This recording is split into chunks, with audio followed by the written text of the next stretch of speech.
Baik, Assalamualaikum warahmatullahi wabarakatuh.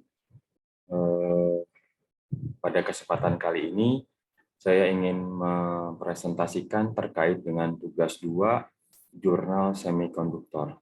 Adapun materi yang saya ambil pada tugas ini yaitu terkait dengan sintesis lapisan tipis semikonduktor dengan bahan dasar tembaga Cu menggunakan chemical butt diffusion atau CBD. Seperti ini tampak jurnalnya.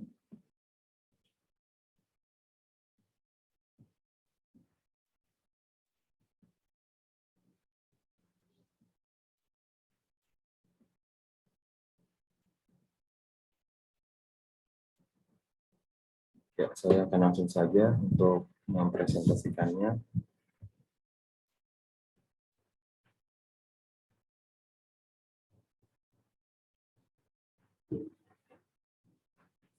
Ya, Bismillahirrahmanirrahim. Judul yang saya angkat pada tugas 2 ini yaitu tentang sintesis lapisan tipis semikonduktor dengan bahan dasar tembaga Cu menggunakan CBD. Dengan saya sebagai penyaji Andi Ginanjar dengan nomor pokok mahasiswa 2170034460012.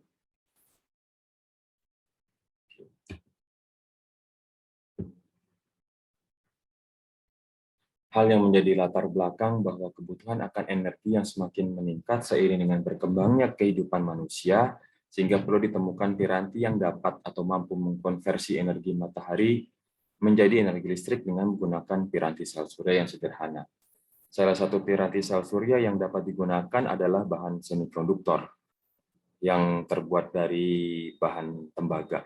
Semikonduktor berbahan dasar tembaga ini digunakan untuk pembuatan aplikasi sel surya karena beberapa hal di antaranya, yaitu dengan harga yang relatif murah dan tidak beracun, serta proses sintesis relatif lebih mudah dalam pengaplikasian sel surya ini. Bahan semikonduktor merupakan bahan dengan konduktivitas listrik yang berada di antara isolator dan konduktor dengan besar energi gap kurang dari 6 elektron volt. Bahan semikonduktor berbahan dasar tembaga memiliki energi gap di antara 2,1 elektron volt sehingga cocok digunakan untuk piranti sel surya. Sumber energi utama untuk pembangkit daya jenis konversi ini adalah radiasi panjang gelombang pendek seperti yang dihasilkan oleh bahan radioaktif dengan panjang gelombang sekitar 0,01 Armstrong dan radiasi matahari dengan panjang gelombang sekitar 5.000 Armstrong, di mana spektrum ultraviolet merupakan salah satu penyusun dari matahari dan memiliki panjang gelombang yang pendek. Bahan semikonduktor juga sangat berguna dalam bidang elektronik karena konduktivitasnya dapat diubah-ubah dengan cara menyuntikkan materi lain atau biasa disebut dengan doping. Di mana kita ketahui doping adalah merupakan sebuah teknik penambahan bahan pengotor atau impuritas ke dalam bahan semikonduktor dengan sengaja. Ini dapat materi dari Keitel tahun 1996. Besarnya tegangan dan arus listrik yang dihasilkan oleh jenis material lain tidak jauh berbeda jika dibandingkan dengan menggunakan material tembaga oksida yang dalam pengolahannya tidak terlalu rumit karena hanya dalam penggunaan sumber sinar dan ukuran lempeng yang berbeda, menurut Pratama tahun 2007. Adapun metode penelitian yang digunakan pada jurnal ini bahwa untuk mengetahui pengaruh temperatur larutan NaOH terhadap sifat optik dan kristalinitas lapisan tipis semikonduktor berbasis tembaga dilakukan dengan menggunakan metode CBD, di mana metode CBD ini merupakan salah satu dari berbagai macam jenis metode deposition yang sudah lazim digunakan untuk banyak dipakai untuk mendapatkan semikonduktor dengan baik. Selain itu, metode CBD merupakan metode yang sederhana dan murah serta dilakukan pada suhu yang rendah, relatif rendah, yaitu di rentang suhu 25 derajat sampai 90 derajat Celcius, menurut Saputra tahun 2006. Pendeposisian dilakukan dengan menggunakan lapisan semikonduktor berbahan dasar tembaga pada substrat gelas preparat dengan menggunakan metode CVD. 5 buah substrat gelas preparat A, B, C, dan D serta E dibersihkan dengan menggunakan Aquades. Kebersihan substrat gelas preparat sangat penting dalam proses pendeposisian agar tidak terkontaminasi oleh debu. Kemudian dicelupkan ke dalam larutan H2SO4 1 mol selama kurang lebih 1 menit dan dibilas kembali dengan menggunakan Aquades. Selain itu, disiapkan juga larutan NaOH 1 mol sebanyak 100 ml di dalam gelas perak yang dipanaskan dengan variasi suhu, seperti pada tabel 1, di mana variasi itu pada temperatur larutan NaOH pertama dengan suhu pemanasan 40 derajat Celcius, larutan yang kedua dengan suhu pemanasan 65 derajat Celcius, larutan ketiga dengan suhu pemanasan 70 derajat Celcius, larutan keempat dengan suhu 80 derajat Celcius, dan larutan kelima dengan suhu 95 derajat Celcius. Larutan keenam yaitu larutan kompleks tembaga tiosulfat yang disiapkan dengan mencampurkan 1 mol natrium tiosulfat Na2S2O3 sebanyak 125 ml dengan 1 mol larutan tembaga sulfat CuSO4 sebanyak 25 ml. Hasil dari campuran larutan ini diencerkan dengan Aquades sebanyak 250 ml. Setengah dari larutan kompleks tembaga tiosulfat diambil untuk deposisi. Proses deposisi dilakukan dengan mencelupkan substrat gelas preparat A ke dalam larutan 1 dan larutan 6 selama kurang lebih 20 detik. Perlakuan yang sama juga berlaku untuk 4 buah substrat preparat yang lainnya seperti terlihat pada tabel 1.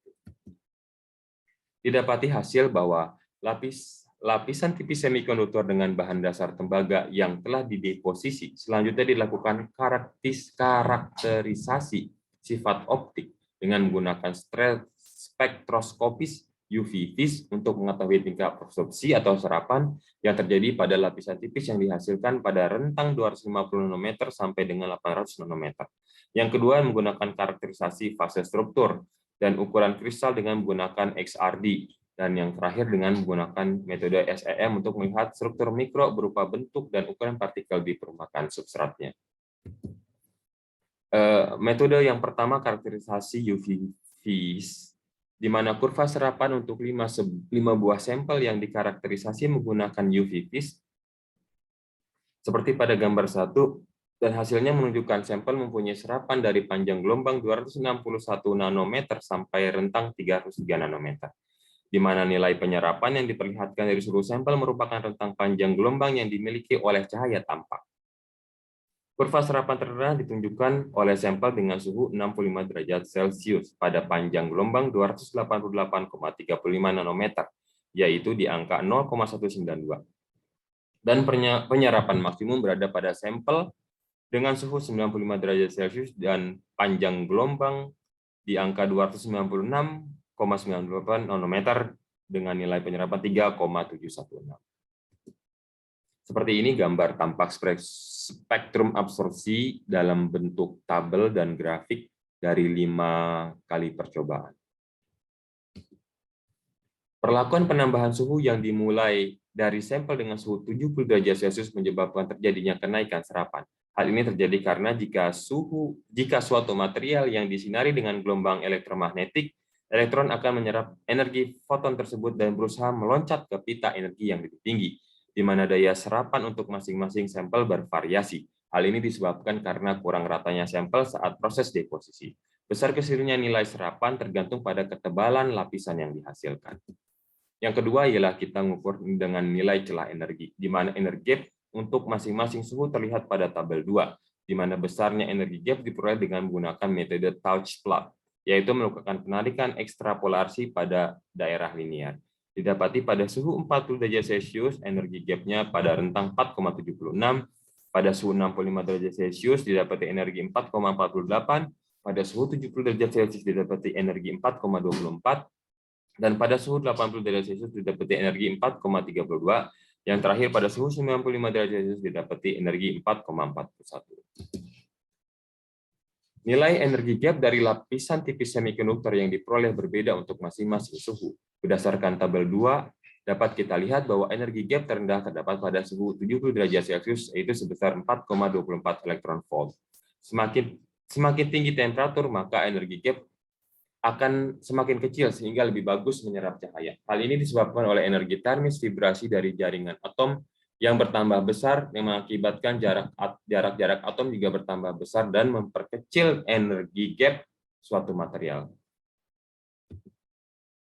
Lalu selanjutnya karakterisasi dengan SIM. Karakterisasi menggunakan SIM ini dilakukan untuk melihat dan mengamati morfologi permukaan lapisan tipis semikonduktor berbahan dasar tembaga yang terbentuk di atas substrat kaca preparat, di mana gambar morfologi permukaan sampel dengan suhu 70 derajat Celcius menghasilkan partikel berbentuk kubik atau batangan dengan ketebalan 53,6 mikrometer dan 134 mikrometer. Hal ini disebabkan karena pada saat pendeposisian terjadi lapisan yang kurang sempurna pada substrat kaca preparat, sehingga ada penumpukan partikel yang menyebabkan ukuran partikel tidak seragam. Berikut ini adalah hasil karakterisasi menggunakan SLM pada suhu 17 Celcius yang ditunjukkan pada gambar 2. Terlihat dalam bentuk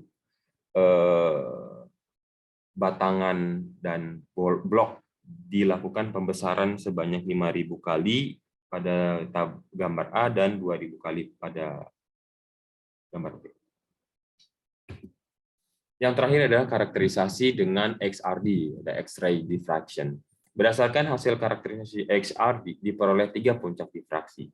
Untuk sampel pada suhu 40 derajat Celcius, setiap puncak dihasilkan memiliki nilai intensitas yang berbeda terhadap posisi 2 theta yang berbeda. Intensitas tertinggi berada pada posisi 2 theta yaitu 12,8023 derajat dan intensitas terendah pada posisi 2 theta yaitu di angka 22,2298 derajat. Hasil karakterisasi dengan XRD menunjukkan lapisan tipis yang ditumbuhkan dengan metode CBD tidak memiliki puncak difraksi dan mendekati fase amorf. Yang kedua, pendekatan sampel dengan suhu 70 derajat Celcius. Intensitas tertinggi berada pada posisi 2 theta yaitu di angka 17,6158 derajat dan intensitas rendah pada posisi 2 theta di angka 24,1645 derajat. Karakterisasi sampel dengan menggunakan LCD dapat digunakan untuk menentukan ukuran kristal suatu senyawa. Kristalin yang kecil akan menghasilkan puncak difraksi yang lebar karena memiliki bidang pantul sinar X yang terbatas. Hasil dari kedua sampel menunjukkan karakterisasi dengan XRD menunjukkan bahwa sampel ini masih memiliki intensitas yang rendah dengan puncak FWHM yang lebar. Kesimpulan dari jurnal ini bahwa didapati seluruh sampel semikonduktor berbahan dasar tembaga yang telah dikarakterisasi mempunyai serapan dari panjang gelombang pada rentang 261 nanometer sampai dengan 333 nanometer, yang merupakan rentang panjang gelombang yang dimiliki oleh sinar ultraviolet. Sampel dengan penambahan suhu yang dimulai dari 40 derajat Celcius hingga 70 derajat Celcius menyebabkan terjadinya penurunan nilai energi gap. Dan berdasarkan hasil SEM yang diperoleh, terlihat bahwa sampel dengan suhu 70 derajat Celcius memiliki struktur partikel berbentuk batang atau kubik. Hasil karakterisasi SRD untuk sampel 40 derajat dan sampel 70 derajat Celcius memiliki keteraturan susunan atom yang belum rapi dengan ketentuan kristalnya yang masih tergolong kecil. Ya, sekian presentasi dari saya terkait jurnal semikonduktor pada tugas 2 ini. Mohon maaf bila ada kekurangan. Billahi taufiq wal hidayah. Wassalamualaikum warahmatullahi wabarakatuh.